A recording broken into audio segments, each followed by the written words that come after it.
Más allá de lo que vemos, comenzamos el capítulo 13 del Evangelio según San Marcos. Ya nos queda poco. Si ves en la imagen vemos ahí mucha gente, tumulto. Es lo que Jesús está profetizando aquí, la destrucción del templo. Entonces dice la palabra del Señor: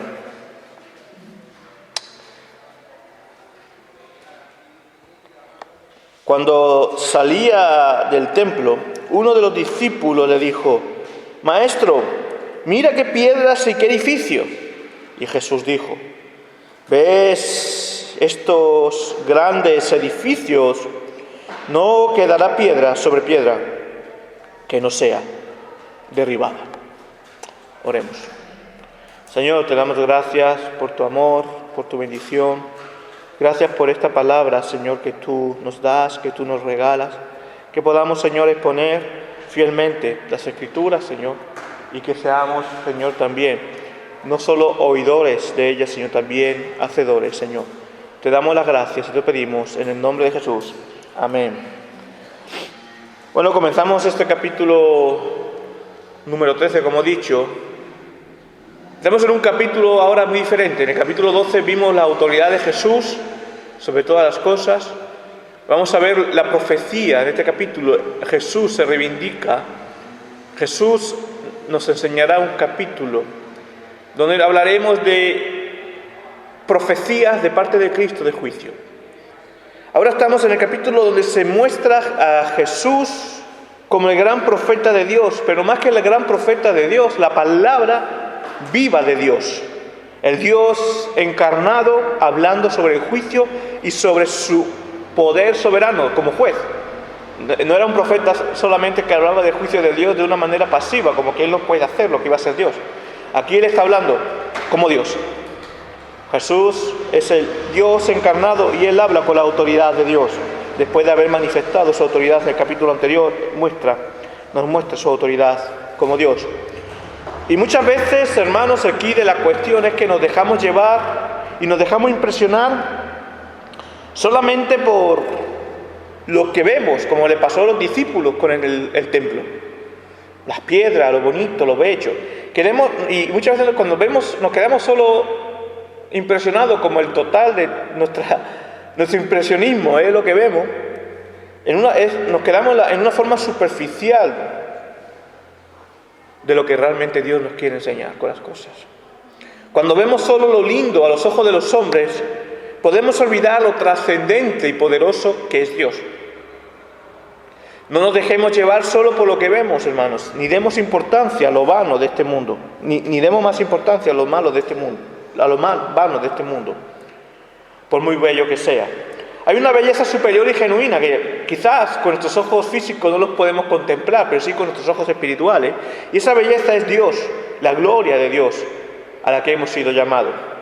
Entonces, hermanos, ¿qué pretende decir Cristo con estas palabras? ¿Cómo y cuándo se cumplió la profecía de la destrucción del templo de Jerusalén? ¿Cómo podemos aplicar estas palabras de Jesús a nuestra vida? Pues vamos a ver los dos puntos siguientes. El primer punto, cuando nos impresiona más lo que vemos, como le pasó a los discípulos, o por mucho también, segundo punto, lo que realmente nos debe importar, ¿no? Y el primer punto, cuando nos impresiona más lo que vemos.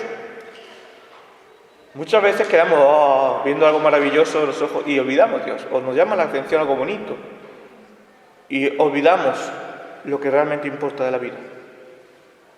Vamos, a lo mejor no me estoy dando a entender, o no me está entendiendo, no lo sé, pero lo vais entendiendo conforme va pasando el pasaje. Para entender mejor este pasaje, vamos a ir a un texto muy conocido, 2 Corintios 5:7, que dice: porque por la fe andamos, no por vistas. Porque ¿qué es la fe? Un judío, los discípulos podrían haber pensado: Jesús, con perdón la palabra que voy a decir, pero Jesús está loco. Este templo ya fue destruido una vez, ha sido reconstruido, ¿para qué Dios lo va a destruir otra vez? O tan grande como es, no es fácil destruirlo. Pero Jesús estaba hablando con su palabra autoridad, y hay que tener fe en la palabra de Dios, en la autoridad de Dios. Porque ¿qué es la fe? Como dice el autor de Hebreos, ahora bien, la fe es la certeza de lo que se espera, la convicción de lo que no se ve. ¿Ve? La convicción de lo que no se ve. Si los discípulos se quedan solos con lo que ven, dirán, no, esto es indestructible. Pero lo que no se ve es aquello que Dios nos enseña, que Dios nos guía, y es mucho más grande. Pero muchas veces nos quedamos impresionados con lo que vemos con nuestros ojos y con la superficialidad de este mundo. Ejemplo, los discípulos de Jesús, en el versículo 1, cuando salían del templo, uno de sus discípulos dijo, Maestro, mira qué piedras y qué edificios, como si no hubiera una cosa superior. Y debemos acordar que en el templo, en la época judía, el templo muchas veces era más idolatrado que el mismo Dios. Porque, no, ahí está la presencia de Dios, sí, ciertamente, Dios estuvo en la presencia ahí durante un tiempo, pero Dios está en todos sitios. Y el templo muchas veces, y lo hemos visto en el capítulo anterior, era muchas más veces idolatrado, y el templo se lo había convertido en lugar de pecado. Y no por Dios, gracias a Dios, gracias a Él, sino por el pecado de los hombres. Habían convertido el templo en lugar de cambio, de mercado, de dinero. Por eso Jesús tira las mesas de los cambistas. No quiere decir, hermanos, que lo que vemos es más trascendente que lo que no vemos. Muchas veces cuando hacemos más importante lo que vemos que lo que no vemos, ¿qué es lo que no vemos? La palabra de Dios, su mensaje, el camino de salvación, la fe, lo que es la fe. Muchas veces nos vamos más por aquello que vemos y ponemos nuestra confianza más en aquello que vemos. Hay un dicho que dice, vale más una imagen que 1000 palabras. Sí, en la palabra del hombre sí, pero una palabra de Dios es mucho más que todo eso. La palabra de Dios va a estar apasionada. Por eso no quiere decir que lo que vemos sea más trascendente de lo que no vemos. Y nosotros como cristianos, aunque seamos reformados, pero como cristianos somos espirituales. Y andamos, como dice, no por vista, sino por fe. Y a veces vemos que nos falta sustento en casa, nos falta cosas, pero siempre Dios aparece. No tenemos trabajo, siempre Dios aparece. Tenemos una enfermedad, vemos que estamos enfermos, pero Dios nos puede dar la paz cuando nos enfocamos en aquello que no vemos. Pero ¿cómo si tengo un tumor? Imagínate, puede ser que tengo un tumor, eso es imposible que me olvide de ello. Yo he visto gente, hermanos, con tumores, poniendo sus ojos en lo que no ve y teniendo paz, y yéndose incluso con Dios en paz, porque lo ven, no se quedan viendo, contemplando aquello que solo ven, sino más allá de lo que vemos. En notorias ocasiones admiramos o nos tomamos nuestra confianza en lo que vemos, sea lo positivo, sea lo negativo. Nos gusta, incluso lo positivo, nos gusta contemplar el arte, nos gusta ver cosas bonitas, eso está bien, eso no es malo en sí. Pero el hecho de no ser malo no quiere decir que sea más trascendente. Por eso nosotros no adoramos imágenes, aparte que ahí vemos una idolatría. Es importante hasta el punto, a veces miramos algo y lo hacemos tan importante que hasta el punto de olvidarnos de Dios, del verdadero Dios, y miramos aquello que nos entusiasma la vista, que llena nuestro sentido, porque en el fondo buscamos muchas veces en nuestra carne el placer de la carne. Muchas veces nos hipnotizamos y quedamos en un estado de babia pensando que lo que contemplamos es lo absoluto. Como he dicho, una imagen vale más que 1000 palabras. En Dios eso no se cumple. La belleza de algo se puede convertir, hermanos, en una idolatría en nuestro corazón. Por ejemplo, me gusta ver un partido de fútbol. Es bello. Aunque a otro no le gusta y verá inútil, ve 11 contra 11 corriendo con un balón. Pero a mí me gusta ver el fútbol, es bello. Y a que le gusta el fútbol es bello. Pero si no tenemos cuidado, eso que nos gusta ver se puede convertir en nuestro Dios. O la música, o el arte, o vernos nosotros superiores, porque nos gustamos ver. Se puede convertir en algo idolátrico. Y esto es lo que debemos tener cuidado. Esto es lo que le pasaba a los judíos en el contexto de Jesús, como hemos visto. Iban al templo, pero mucho más que adorar a Dios, ¿sabe a quién adoraban? Al templo. Y en las palabras del discípulo vemos un poco esa cultura. Porque en vez de adorar a Dios, ¡oh, qué admirable!, adoraban el templo. Sí, es bueno admirar la arquitectura, pero quiero aprovechar esta palabra para comentar este punto. Lo vemos en la belleza del arte religioso, por ejemplo. Sin ir más lejos, con la Semana Santa. A ver, las esculturas son bellas, están bien hechas, son realistas. A quien le gusta el arte dirá, wow, qué maravilla.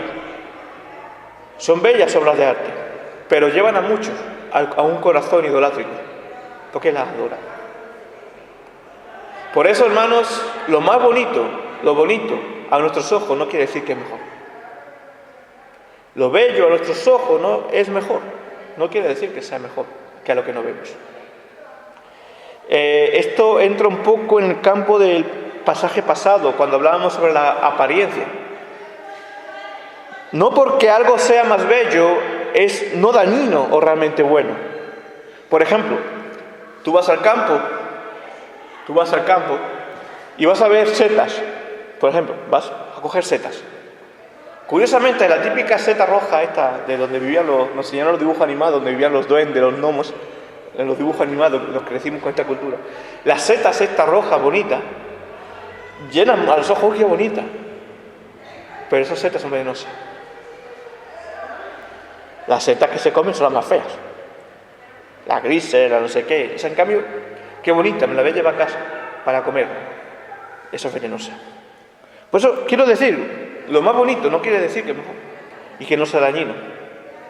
También el pecado muchas veces se presenta en nuestra vida, se manifiesta en nuestra vida como algo bello a los ojos del hombre y bueno a nuestros ojos, pero es veneno para nuestra alma.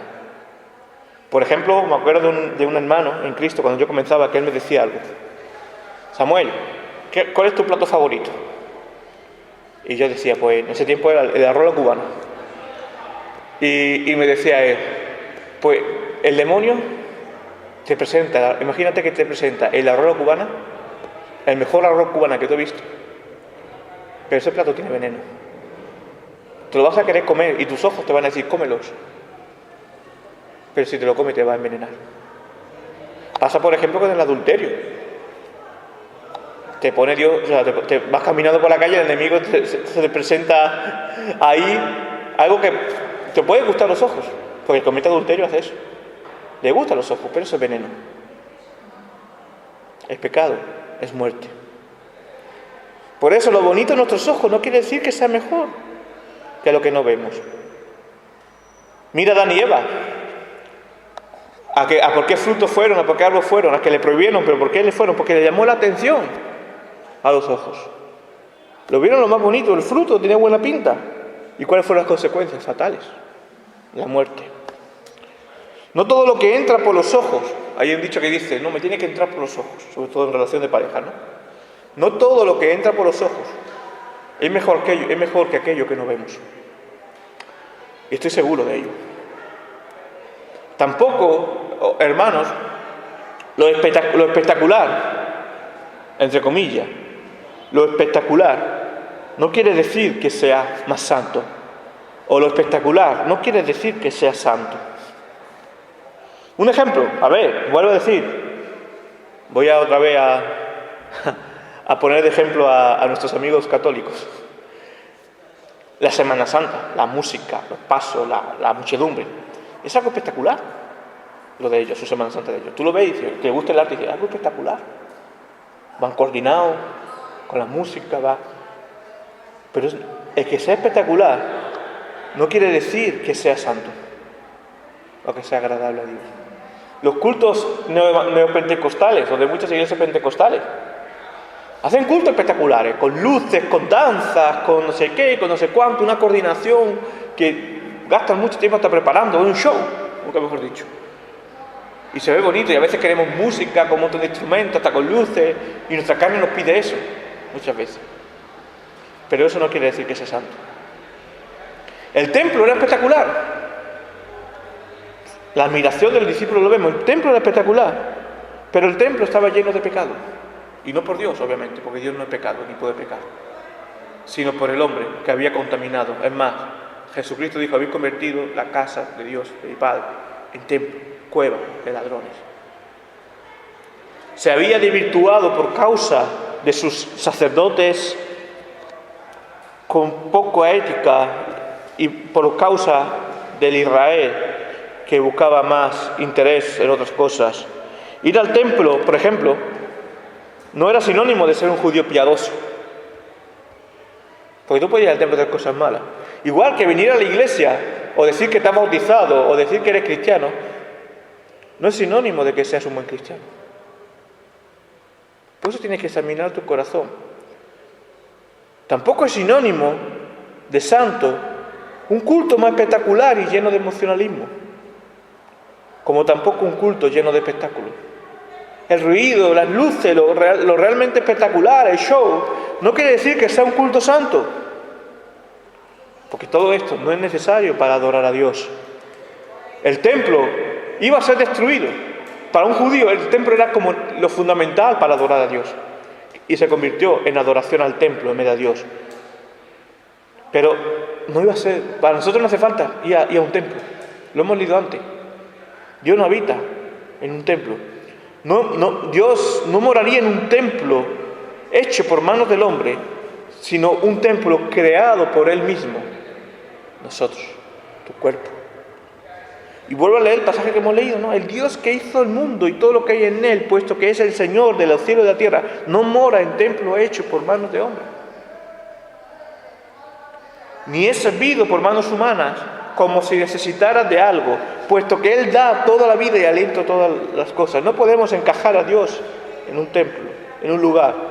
Y de uno hizo todas las naciones del mundo para que habitaran sobre la faz de la tierra, habiendo determinado sus tiempos señalados y los límites de su habitación, Él mismo, sus límites extensos, para que buscaran a Dios todas las personas del mundo, tanto en Brasil, en Colombia, en República Dominicana, en China, en Japón, en África, en Europa. De alguna manera buscaran a Dios palpándolo, hallen, aunque no está lejos de ninguno de nosotros. Aquello que era impresionante para los ojos de los hombres iba a ser destruido. Cristo es más grande, porque el templo no mostraba lo que realmente iba a venir, Cristo. Pero con Cristo y el nuevo pacto el templo iba a ser innecesario realmente, porque a través de la muerte y resurrección de Cristo, Cristo nos haría sacerdotes a todos los cristianos. Y Cristo nos llevaría a ser luz. Y Cristo, por la promesa y el envío del Espíritu Santo en el Pentecostés, Dios nos haría su templo. Por eso a mí no me gusta. Yo sé que en algunos países por cultura tienen costumbre de decir templo al lugar donde se congrega la iglesia. No es un templo. El templo somos nosotros. Cristo mora en nosotros por medio de su Espíritu Santo. Cristo es más grande que todo esto, que toda piedra. Cristo es el más grande. Todo lo que podemos ver, su gloria es mayor. Por eso Cristo es el verdadero templo. Él con estas palabras nos enseña lo que realmente importa. Y vamos al segundo punto, lo que realmente nos debe importar. Vuelvo a leer el pasaje porque es cortito. Cuando salían del templo, uno de sus discípulos le dijo: Maestro, mira qué piedras y qué edificios. Y Jesús les dijo: ¿ves estos grandes edificios? No quedará piedra sobre piedra que no se derribara. Lo que realmente nos debe importar, ¿sabe lo que es? La palabra de Dios. Estas palabras de Dios, el juicio de Dios, nos debe importar. Todo lo demás, hermanos, es vanidad. Las esculturas, las grandes catedrales, todo es vanidad. Todo es vanidad. Jesús se muestra no solo como profeta, sino como Dios verdadero, el juez supremo. Y esto es un tipo de lo que sucederá cuando Él vuelva. Sobre el juicio, Jesús dice esta palabra, año 30, después de Cristo, más o menos. Pues en el año 70, en la década 70, después de Cristo, se cumplieron estas palabras. Se cumplió cuando los judíos se rebelaron contra los romanos y Tito, hijo del emperador Vespasiano, tomó Jerusalén. El templo fue destruido y se cree que murieron más de 1 millón de judíos que se habían aglomerado en la ciudad. Israel cesó de existir en cuanto a entidad política. ¿Y cómo sabemos esto, hermano? Que se cumplió. Tenemos fuente de un historiador judío llamado Flavio Josefo del siglo I. En su obra de la guerra de los judíos, él dice varias cosas sobre el templo. Voy a leer para que tengamos claro que se cumplió. Obviamente esto no es palabra de Dios, son documentos históricos. Pero dice: pero aquel edificio, refiriéndose al templo de Jerusalén, había sido condenado por Dios a las llamas. En el devenir de los tiempos, el día fatal había llegado. El 10 del mes de Lous, el mismo día en que anteriormente el rey de Babilonia lo había quemado. O sea, curiosamente, el mismo día que fue destruido por primera vez el templo, se destruye por segunda vez. El mismo día, de otro año, obviamente. Uno de los soldados, sin esperar órdenes ni sentir horror por tan espantosa empresa, sino movido por algún impulso sobrenatural, o sea, fíjate, tomó una tea de entre las maderas ardientes y, alzado por uno de sus compañeros, lanzó el ardiente dardo a través de una ventana de oro. Cuando la llamarada se levantó entre los judíos, salió un grito tan punzante como la tragedia misma. El objeto que con tanto cuidado habían guardado se iba a la ruina, hablando del templo. Otro parrafito que dice Flavio Josefo es: mientras el santuario ardía, el templo, bueno, esto lo encontramos en el libro de la guerra de los judíos, libro 6, ¿vale? Y en el mismo libro 6 dice, un poquito más adelante: mientras el santuario ardía, no hubo muestra de piedad para el anciano, ni respeto para el rango. Al contrario, niños y ancianos, laicos, sacerdotes, fueron igualmente masacrados. Es un libro más adelante, en el 7, del 1 al 3, dice: el emperador ordenó que toda la ciudad y el santuario, el templo, fueran arrasados hasta el suelo, dejándole hasta el suelo, no habrá piedra sobre piedra, dejando solo las torres más altas, Fasael y Picos y Mariané, y esa parte del muro que encierra toda la ciudad del lado oeste. Todo el resto del muro que rodeaba la ciudad, la muralla, fue tan completamente arrasado hasta el suelo que no quedó razón alguna para que los futuros visitantes del lugar pensaran que jamás había sido habitado. Se cumplió la palabra de Cristo, la profecía, porque Él es juez. Y esto es algo maravilloso, porque todo lo que Cristo dice, lo vemos, lo que vemos, lo dice Pablo en 2 Corintios 1:20, pues tanto como sean las promesas de Dios, en todas son sí, pero eso también por medio de Él, amén, para la gloria de Dios, por medio de nosotros. La palabra de Dios, sí, amén, se cumple. Y esto lo vemos en los juicios, por eso nos debe importar la palabra de Dios, lo que realmente nos debe importar.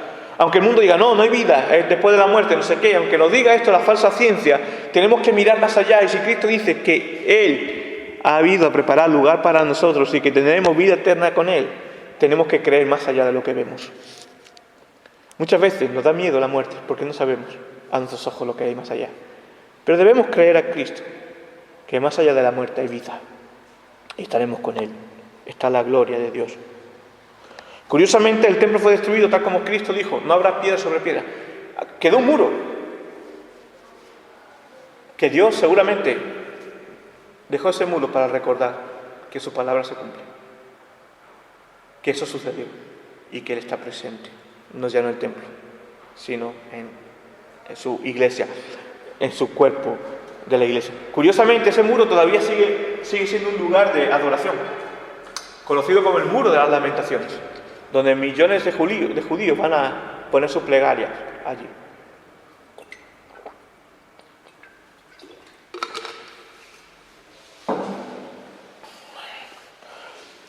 Todo lo que Dios habla se cumple, y esto es lo que realmente debe importar: su fidelidad. El mismo que dijo que estas piedras serán derribadas fue el mismo que dijo: venid a mí los cargados y cansados, y que yo os haré descansar. Eso lo debes creer también. Es el mismo que dijo: yo estaré con vosotros todos los días hasta el fin del mundo, aunque no lo veamos. Pero Él dice sí y amén. Este es el mismo que dijo que ha ido a preparar morada para nosotros. Es el mismo que dijo que volverá. Es el mismo que nos dijo que no nos perderemos, que estaremos en la eternidad si en Él creemos. Veis que va mucho más allá de palabras de juicio. Lo que realmente nos debe importar, aunque no lo veamos, es el mensaje de Dios, las promesas de Dios. Por lo tanto, no debe importar, nos debe importar, mejor dicho, que habrá un juicio, que nosotros podemos ser salvos por medio de Él y sus méritos, creyendo en Él. Por eso, hermanos, cuando la Iglesia piensa en el juicio, aunque sabemos que nosotros seremos liberados, ¿sabes qué piensa? En almas que se pierden. Y piensa en su labor como Iglesia, piensa en evangelización. Cuando la Iglesia se queda superficial y vive como un dominguero, o ni siquiera como dominguero, sino porque tengo que hacerlo, como un religioso dogmático, un falso religioso, o un supersticioso, mejor dicho, mucho más. La Iglesia pierde su rumbo, pierde su horizonte, pierde su identidad, pierde lo que es, pierde lo que debe hacer en el mundo, ser embajadores de Cristo. Cuando pensamos en el juicio, cuando pensamos de lo que Dios nos ha salvado, cuando pensamos de donde Dios nos ha sacado, cuando pensamos donde realmente vamos a ir, donde íbamos a ir y donde vamos ahora, pensamos en aquellas almas que se pierden. Y ya vamos a hacer el papel de la Iglesia, vamos a hacer nuestra labor como Iglesia. Por eso, hermanos, nos debe importar esto. No te quedes en lo superficial. Esto es mucho más que venir al culto. Es una relación con Él diaria. Esto es mucho más, que venir al culto, hermano. Es ver las cosas como Dios quiere que las veamos. Y otra cosa que nos debe importar, Cristo y su enseñanza es lo que más nos debe importar. Pero es que la ciencia, es que el mundo, es que ya ha cambiado. El otro día hablaba con un amigo, decía, es que el mundo ha cambiado, hay que cambiar. La palabra de Dios no cambia. Para mí es mucho más importante eso, aunque no lo vea, que aunque me digan otras cosas. Y no me moveré de la coma, ni de una coma de la palabra de Dios. Siempre que así lo pueda, porque mi pecado también me lleva a hacer otras cosas, ¿no? A movernos, el pecado humano. Pero en Dios no nos debemos mover, no debemos ceder en nada de la palabra de Dios. Cristo es su enseñanza, lo que realmente nos debe importar. No nos dejemos llevar por nuestros pensamientos. Hermanos, si estos pensamientos nos alejan de Dios, y aunque nos parezcan bellos, no siempre es más bonito lo que vemos. Hay veces que tomamos decisiones que nos parecen más aceptadas, más bellas. Pero tenemos que pensar si esas decisiones nos separan de Dios. Si esas decisiones nos separan de Dios, nos estamos dejando llevar por nuestros planes y sueños y nos estamos alejando de Dios. Por eso no te dejes llevar por tus planes y sueños, si estos se alejan de Dios. No nos alejemos de su enseñanza por mucho que nos ofrezcan el oro y las mayores riquezas de este mundo. No nos dejemos llevar por la filosofía del mundo, por muy sensata que parezcan a nuestros oídos y a nuestra mente humana, si éstas te alejan de Dios. No te estoy diciendo que te vayas a meter en una cueva, no, sino que camines en medio de la oscuridad siendo luz, sin ceder en las enseñanzas de Cristo, sin ceder en las enseñanzas de la palabra, asido a la palabra de Dios. ¿Sabes por qué, hermano? Porque como dice Mateo 6:33, Jesús en el Evangelio según San Mateo 6:33, pero buscad primero su reino y su justicia y todas las cosas os serán añadidas. No te alejes, hermanos, de su reino. Es lo que importa. Otra cosa que nos debe importar, hermano, y ya la última, nos debe importar por mucho más de lo que vemos, ¿sabes qué es? La fe que el Señor nos ha dado. La fe en el Señor. No solo aquello de lo que podemos ver. Si te falta fe, si te falta visión en Dios, poner tus ojos en Cristo, quiere decir que tienes que orar más. Quiere decir que, cuidado, puedes enfriarte o te estás enfriando o estás frío. Y el verano, como yo digo muchas veces, el verano enfría. El calor enfría. Quiere decir, hermano, que si esto te está pasando, que necesitas más a Dios. Todos necesitamos más a Dios. Pero si te está pasando esto, si te estás dejando más llevar por los ojos que por la fe, tus pensamientos, tus sueños, te estás alejando de Dios, son serias alarmas que se encienden en tu vida. Si te importa algo más lo que ves que los asuntos de la fe, algo está fallando. Yo no voy a ser negligente como pastor, por eso lo recuerdo. Cuidado, para los judíos del tiempo de Jesús, el templo era su todo. El templo era más que su religión, el templo era su Dios. Por mucho que dijeran que en el templo adoraban a Dios, pues no, adoraban al templo muchos. Pues no veían el templo como el medio, sino como el fin de su adoración. Y el templo era solo un medio, no un fin. Por eso sus vidas no correspondían con una vida piadosa. Porque ellos solo se fijaban en lo que veían, no en la fe. No tenían fe, no veían más allá de lo que no ven. Como empezamos diciendo, la fe, ¿qué es la fe? Ahora bien, la fe es la certeza de lo que se espera, la convicción de lo que no se ve. Claro, es difícil para el ser humano así, pero eso es fe. ¿Y en dónde miramos entonces? Como dice el autor de Hebreos 12:2, puesto los ojos en Jesús, el autor y consumador de la fe, quien por el gozo puesto delante de él soportó la cruz, menospreciando la vergüenza, y se ha sentado a la diestra del trono de Dios. ¿Crees esto? ¿Crees esto? Pues esto es fe. Cristo es lo que realmente, hermano, nos debe importar, porque Él se dio por nosotros. Él es nuestro Señor. Entonces sabemos que todo castillo que construamos lejos de Dios, por muy sostenible, por muy rígido y por muy inquebrantable que lo veamos, si hemos construido un castillo lejos de Dios, como el templo se puso lejos de Dios, ese castillo creado por nosotros, que puede ser un proyecto, puede ser un sueño, puede ser un Dios falso, ese castillo caerá, porque todo es vanidad, todo será destruido, todos nosotros caeríamos con él. Por eso, hermanos, ¿dónde tenemos nuestro corazón? ¿Dónde tenemos nuestra esperanza? ¿Dónde tenemos nuestra fe? Ya terminando, en este pasaje vemos a ver una cosa, hermanos. Es verdad que hemos visto dos versículos en el que el templo habla del templo que va a ser destruido, pero no solamente estamos viendo, no solamente estamos viendo una profecía sobre el templo que se va a destruir. En este pasaje, ¿sabe qué hemos visto? La preeminencia, la primacía de Cristo, la autoridad, el poder absoluto de Cristo. Cristo es el Señor, Cristo es el que está sobre todas las cosas, Cristo es el verdadero camino de salvación. Esto es lo que realmente nos debe importar en nuestra vida. Cristo es el que debe llenar todo nuestro corazón. Jesús dijo, ¿ves estos grandes edificios? No quedarán grandes, no son grandes comparados, hermanos. Cuando Jesús dice, ¿ves estos grandes edificios? ¿Sabe lo que nos quiere decir también? No son grandes comparados con su poder y autoridad. Por muy grande que sea un gigante que se enfrente contra ti, Cristo es mayor. Jesús dijo también, no quedará piedra sobre piedra. ¿Sabe, hermanos, lo que nos estaba enseñando Jesús? Que Jesús, como juez supremo y Dios, hace su juicio contra sus enemigos y todo aquello que se convirtió en idolatría. Por eso demos las gracias a Dios que de enemigos nos pasó a hijos. Jesús dijo, estas piedras será derribado. ¿Sabes que tuvo que ser derribado? ¿Sabes por qué tuvo que ser derribado este templo? ¿Sabes por qué tuvo que ser derribado? Porque aparte de que este templo se había convertido en una cueva de ladrones y pecadores, Jesús es el verdadero templo de Dios. Jesús es el Dios encarnado que se ha acercado a nosotros.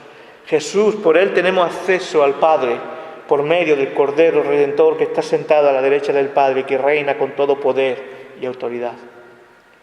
No hacía falta templo ya. Él es el verdadero templo y ha hecho extensible su Espíritu Santo para que nosotros seamos también el templo del Dios Trino. Y ahora, hermanos, por medio del Espíritu Santo que mora en nosotros, podemos tener comunión con Él en cualquier lugar, a cualquier hora. Estemos en el lugar que estemos en el lugar santísimo, porque Cristo está en él. Imaginaros que tuviéramos que ir a Jerusalén cada vez que quisiéramos hablar con Dios. Imaginaros como hacen los musulmanes, que vayan a la Meca a adorar a su falso Dios creado en su mente. Nosotros no. Cualquier lugar, cualquier momento, cualquier hora, cualquier situación que vivamos, podemos cerrar nuestros ojos, podemos abrazar a Dios. Podemos, una forma de hablar, entenderme, podemos ponernos de rodillas y sentir la presencia de Dios en el lugar santísimo, porque Cristo ha abierto ese camino y nos ha metido en él. Hermanos, es muestra de lo que se sucederá también, la destrucción del templo. Es una muestra también de lo que sucederá en la consumación de los tiempos, cuando Cristo venga con poder y toda gloria, cuando Jesús venga, el juicio de Dios y todos sus enemigos serán destruidos. Por eso, hermanos, demos gracias a Dios, que se ha hecho cercano a nosotros, que podemos entrar en el templo sin lugar, que estamos en un templo ya que somos templo, que podemos entrar en su presencia sin lugar de ir a ningún templo, sin ninguna circunstancia. Obviamente, tenemos que obedecer el mandato de congregarnos, porque eso es otra cosa diferente. La comunión de la iglesia es importante. Cristo debe ser el primero y lo que realmente importa, porque Él se deja ver gracias a la fe. Podemos ver a Cristo cuando vemos más allá de lo que ven nuestros ojos, cuando vemos con los ojos del alma. Cree en Cristo y tendrás vida eterna. Que Dios bendiga su palabra.